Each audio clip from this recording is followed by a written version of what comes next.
अथ श्रीनवग्रहस्तोत्रम् जपाकुसुमसङ्काशां काश्यपेयं महाद्युतिं तमोरिं सर्वपापघ्नं प्रणतोऽस्मि दिवाकरम् दधिशङ्कतुषाराभं क्षीणोदार्णवसम्भवम् नमामि शशिनं सोमं शम्भोर्मुकुटभूषणम् धरणीगर्भसम्भूतं विद्युत्कान्तिसमप्रभं कुमारं शक्तिहस्तं तं मङ्गलं प्रणमाम्यहम्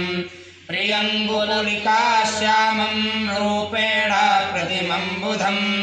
सौम्यं सौम्यगुणोपेतं तं बुधं प्रणमाम्यहम् देवानां च ऋषीणां च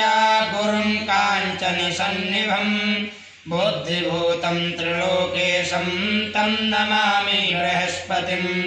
हिमकुन्दमृणालाभं दैत्यानां परमं गुरुं सर्वशास्त्रप्रवक्तारं भार्गवं प्रणमाम्यहम् नीलाञ्जनसमाभासं रविपुत्रं यमाग्रजं छायामार्कण्डसम्भूतं तं नमामि शनैश्वरम् अर्धकायं महावीर्यं चन्द्रादित्यविमर्दनं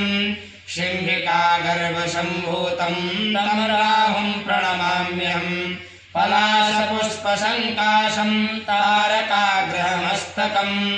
रौद्रं रौद्रात्मकं घोरं तं केतुं प्रणमाम्यहम् इति व्यासमुखोद्गीताय पठेषु समाहितः दिवा वा यदि वा रात्रौ विघ्नशान्तिर्भविष्यति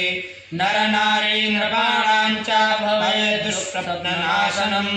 ऐश्वर्यमतुलं तेषामारोग्यं पुष्टिवर्धनम्